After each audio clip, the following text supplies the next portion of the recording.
Hi hello నమస్తే నేను మీ కాపిల్ల నరేష్ మీరు చూస్తున్నారు యుగురం టీవీ యూట్యూబ్ ఛానల్ ఫ్రెండ్స్ జీపీఓకి సంబంధించినటువంటి ఖాళీలపైన ఒక స్పష్టతనైతే వచ్చింది ప్రభుత్వం ఫస్ట్ అంతర్గతంగా ఎవరైతే వీఆర్ఏ వీఆర్ఓలు ఉన్నారో వాళ్ళతో నింపుతామని చెప్పింది కదా సో వాళ్ళకి సంబంధించినటువంటి పరీక్ష అయిపోయింది రిజల్ట్ ఇచ్చింది ఎంతమంది సెలెక్ట్ అయ్యారో లిస్ట్ కూడా ఇవ్వడం జరిగింది వాళ్ళ పేర్లతో సహా సో ఖాళీలపైన ఒక స్పష్టత వచ్చింది సో ఇప్పుడు నిరుద్యోగులకు ఎన్ని ఖాళీలు ఉన్నాయి వాటిని ఎట్లా ఫిల్ చేస్తారు అనే విషయాల గురించి మనం ఈ వీడియోలో క్లియర్గా మాట్లాడుకునేటువంటి ప్రయత్నం చేద్దాం మనం ముందుగా వాళ్ళు ఇచ్చినటువంటి ఈ సిసిఎల్ఏ డిపార్ట్మెంట్ నుంచి వచ్చినటువంటి జీపీఓ ర్యాంకింగ్ లిస్ట్ అయితే మనం ఇక్కడ చూడొచ్చు సో ఈ ర్యాంకింగ్ లిస్ట్లో మొత్తం 1వ ర్యాంక్ నుండి వాళ్ళ హాల్ టికెట్ నెంబర్ అండ్ వాళ్ళ పేరు అడ్డం మధు అని చెప్పేసి వాళ్ళ పేరుతో సహా లాస్ట్ 3550 మంది 3550 మంది వరకు మనకు హాల్ టికెట్ నెంబర్తో సహా ఎవరెవరైతే పాస్ అయ్యారు ఆ ఎగ్జామ్లో అని చెప్పేసి ఇవ్వడం జరిగింది ఇందులో కొంతమంది ఆబ్సెంట్ ఉన్నారు కొంతమంది ఏమో నాట్ క్వాలిఫై కాలేదు క్వాలిఫై అయినటువంటి వాళ్ళందరికీ కూడా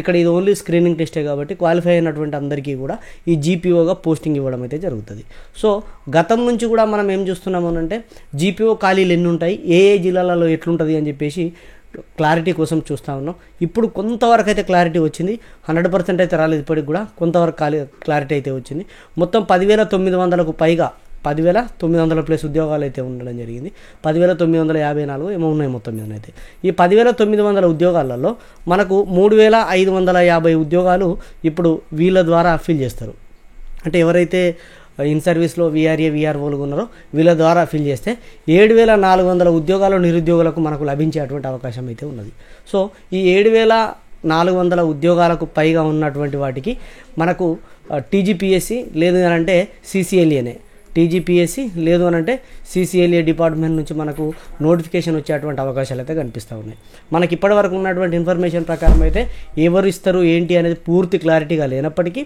మనకు సీఎంఓ నుంచి గతంలో ఒక పోస్టర్ అయితే రిలీజ్ అయింది ఏవైతే జీపీఓలుగా 10,900 ఉద్యోగాలు కల్పిస్తూ ఉన్నాం వాళ్లకు ముందుగా వీఆర్ఏ వీఆర్ఓల ద్వారా రిక్రూట్ చేసి మిగిలిన ఖాళీలను డిగ్రీ అర్హతతోటి నిరుద్యోగులతో నింపుతామని చెప్పేసి గతంలో ఏదైతే అన్నారో అదే ఫైనల్ అది మాత్రమే ఇప్పటి వరకు ఉన్నటువంటి తాజా ఇన్ఫర్మేషన్ అప్పటి నుంచి ఇప్పటిదాకా అదే తాజా ఎందుకంటే గవర్నమెంట్ ఎక్కడ కూడా డైరెక్ట్ రిక్రూట్మెంట్ చేస్తాం డైరెక్ట్ రిక్రూట్మెంట్ ద్వారా ఈ అర్హతలు ఉంటే పరీక్ష ఇట్లా ఉంటుందని చెప్పలేదు కానీ చాలామంది గతంలో ఇచ్చినటువంటి వీఆర్ఏ వీఆర్ఓ ఉద్యోగాలకు సంబంధించి ఏదైతే సిలబస్ ఉన్నదో దాన్ని కొద్దిగా ఎక్స్టెండ్ చేసుకుంటూ కోచింగ్స్ అట్లాంటివి ప్రొవైడ్ చేస్తూ ఉన్నారు సో చూద్దాం మరి ఎట్లా ఉంటుంది అనేది మొత్తం ఏదైతే ఖాళీల సంఖ్య 7,400 ఖాళీలు అయితే స్పష్టంగా మనకు స్పష్టమవుతూ ఉన్నది ఇక్కడ మళ్ళీ జిల్లాల వారీగా ఎట్లుంటుంది అనేది తెలియదండి జిల్లాల వారీగా ఎలా ఉంటుందో తెలీదు ఎందుకొరకు అంటే ఇప్పుడు ఈ 3,550 ఉద్యోగాలు ఏవైతే ఉన్నాయో ఈ 3,550 మంది ఉద్యోగులు ఎవరైతే ఉన్నారో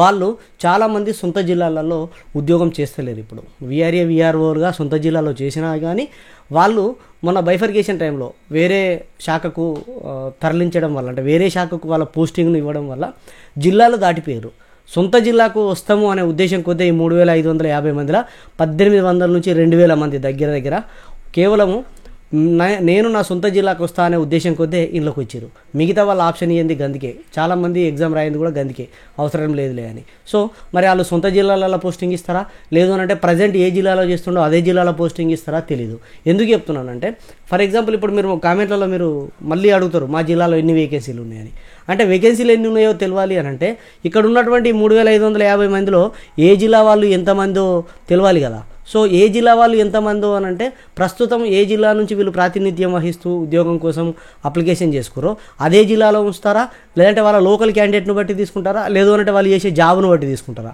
ఇప్పటి వరకు క్లారిటీ లేనటువంటి అంశం అండ్ మళ్ళీ వీళ్ళందరికీ కూడా రూల్ ఆఫ్ రిజర్వేషన్ అనేది ఉంటుందా ఉండదా అనేది చూడాల్సినటువంటి అంశం ఎందుకొరకు చెప్తున్నానంటే ఇందులో చాలామంది లేడీస్ తక్కువగా ఉన్నారు జెంట్సే ఉన్నారు అదేవిధంగా కొన్ని కులాలకు సంబంధించినటువంటి వాళ్ళు మాత్రమే ఇందులో ఉండేటువంటి అవకాశాలు ఎక్కువగా ఉన్నాయి కొన్ని కులాలకు సంబంధించినటువంటి ఎందుకంటే వీఆర్ఏ కానీ వీఆర్ఓ కానీ కారుణ్య నియామకం ద్వారా వచ్చినటువంటి వాళ్ళు కొన్ని కులాలకు సంబంధించినటువంటి పరిమితంగా ఉన్నారు చూడాలి మరి ప్రభుత్వం ఏం నిర్ణయం తీసుకుంటుంది అనేది అంటే నాకున్న నాలెడ్జ్ ప్రకారం చెప్తున్నా ఎందుకంటే వీఆర్ఏ వీఆర్ఓ అనేది సుంకరి అనే దగ్గర నుంచి వచ్చింది కరీంనగర్ చుట్టుపక్కల ఉండేటువంటి వాళ్ళందరికీ తెలుసు ఈ సుంకరు లెవెల్ ఈ సుంకరితనం ఎవరికి ఉంటుంది అనేది మీకు అందరికీ తెలిసిన విషయమే చాలామందికి కూడా సో ఇందులో ఓపెన్ కేటగిరీ వాళ్ళు చాలా తక్కువ మంది ఉంటారు అంటే రెడ్డి అండ్ బ్రాహ్మణ్ ఇట్లాంటి ఓపెన్ కేటగిరీ వాళ్ళు చాలా తక్కువ మంది ఉంటారు చాలామంది రిజర్వ్డ్ అయ్యే ఉంటారు. ఎస్సీలు కానీ బీసీలు కానీ ఎక్కువగా ఉంటారు, ఎస్టీలు ఇంకా చాలా తక్కువగా ఉంటారు.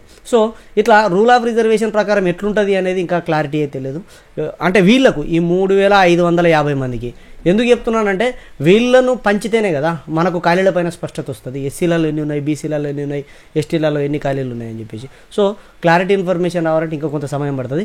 అండ్ నోటిఫికేషన్ ఎప్పుడు వస్తుంది అని కూడా మీరు అడగచ్చు. నోటిఫికేషన్ రావడానికి కూడా ఇప్పటివరకు అయితే క్లారిటీ లేదు. ఇది కాగానే జూన్ 2న వీళ్ళకి సంబంధించినటువంటి రిక్రూట్మెంట్ ప్రాసెస్ను స్టార్ట్ చేసి వాళ్ళు జాబ్లో జాయిన్ అయితే అప్పుడు ఒకసారి చూస్తారు అసలు ఈ భూభారతి అనేది ఖచ్చితంగా వీళ్ళ ద్వారా అమలవుతుందా, ఇంకా మ్యాన్ పవర్ అవసరమా అనే విషయాన్ని చూస్తారు. ఇప్పుడు మనకు 12,000 గ్రామాలు ఉన్నాయి. ఈ 12,000కు పైగా ఉన్న గ్రామాలలో ఈ 3,550 మంది ఉన్నారు. ఈ 3,550 మంది అని అంటే ఒక్కరికి 4 గ్రామాల చొప్పున వచ్చేటువంటి అవకాశం ఉన్నది ఇన్ఛార్జిగా. ఒక గ్రామంలో పనిచేస్తున్నటువంటి ఈ జీపీఓ మిగతా 3 గ్రామాలకు ఇన్ఛార్జిగా పనిచేయాల్సి ఉంటుంది ప్రజెంట్ వీళ్ళ ద్వారా నడిపిస్తే. సో అట్లా నడిపిస్తూ కొత్తగా రిక్రూట్ చేసేటువంటి అవకాశాన్ని పరిశీలిస్తారు. ప్రస్తుతం ఉన్నటువంటి రాష్ట్ర పరిస్థితుల దృష్ట్యా ఇక నేను చాలా విషయాలు ఇక్కడ కొంత మాట్లాడకూడని అంశాలు కాబట్టి నేను మాట్లాడతలేను. కొంత రాష్ట్ర పరిస్థితుల అవసరాల దృష్ట్యా, రాష్ట్ర పరిస్థితుల ఇప్పుడున్నటువంటి పరిస్థితుల దృష్ట్యా రిక్రూట్మెంట్ చేయడానికి కొంత సమయం పడుతుందని అనుకోవచ్చు. సో చూడాలి ఏ విషయం అంటే నేను అనుకుంటున్నా దీనిపైన ఇప్పటివరకు అయితే ఎలాంటి స్పష్టమైనటువంటి ఆదేశాలు కానీ ఎలాంటి స్పష్టమైనటువంటి రిక్రూట్మెంట్కి సంబంధించినటువంటిది కానీ గవర్నమెంట్ నుంచి మన దగ్గరికి మనకైతే రాలేదు. వస్తుంది అని మాత్రమే ఎదురు చూస్తున్నాం. రావాలి అనే కోరుకుంటా నేను. ఎందుకంటే ఉద్యోగాలు వస్తేనే ఒక కుటుంబం బాగుపడుతుంది, ఒక ఉద్యోగి వెనుక ఒక కుటుంబం బాగుపడుతుంది. ఒక కుటుంబం బాగుపడితే మన తెలంగాణ డెవలప్ అవుతుంది.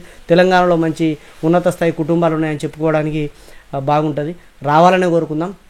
సో చూడాలి మరి ప్రభుత్వం ఎప్పటివరకు ఇస్తుంది అని చెప్పేసి. మళ్ళీ ఎండ్ ఆఫ్ ది వీడియో నేను చెప్పదలుచుకున్నది ఒకటే, ఈ జీపీఓ నోటిఫికేషన్ ఎప్పుడు వస్తుంది అని అంటే ఎవ్వరూ కూడా చెప్పలేనటువంటి సమాధానం. నేను కూడా చెప్పలేను. ఉన్నది చెప్తున్నా, ప్రిడిక్షన్ మాత్రమే. నెలకత్తది, 2 నెలలకత్తది, 3 నెలలకత్తది అని చెప్పేటువంటి పరిస్థితులు కూడా ఇప్పుడు లేవు. సో ఇప్పుడు ఉన్నటువంటి పరిస్థితులు అట్లా ఉన్నాయి కాబట్టి కొంత వెయిట్ చేయండి. స్పష్టమైనటువంటి ఏదైనా ఇన్ఫర్మేషన్ తెలిస్తే నేను ఖచ్చితంగా మీకు తెలియజేసేటువంటి ప్రయత్నం అయితే చేస్తాను. మొత్తం మీదనైతే ఎప్పుడు వచ్చినా ఖాళీల సంఖ్య 7,400 ఉంటుంది అనే విషయం అయితే మనకు స్పష్టమైంది. ఏదో ఒకరోజు ఖచ్చితంగా నోటిఫికేషన్ వస్తుంది, ఖచ్చితంగా రిక్రూట్మెంట్ అనేది జరుగుతుందని కోరుకుందాం. ఇదండి వీడియోకు సంబంధించి. వీడియో నచ్చితే లైక్ చేయండి. ఇలాంటి వీడియోల కోసం మన ఛానల్ సబ్స్క్రైబ్ చేసుకొని పక్కన ఉండేటువంటి బెల్ బటన్ క్లిక్ చేయండి. మరింత సమాచారం కోసం ఇంకేమైనా కావాలి అని అంటే నాతో నేరుగా మాట్లాడాలి అని అంటే కాల్ మీ ఫర్ యాప్ ద్వారా కాల్ చేసి నేరుగా మాట్లాడవచ్చు. ఉంటా, మరో వీడియోతో మళ్ళీ కలుస్తా.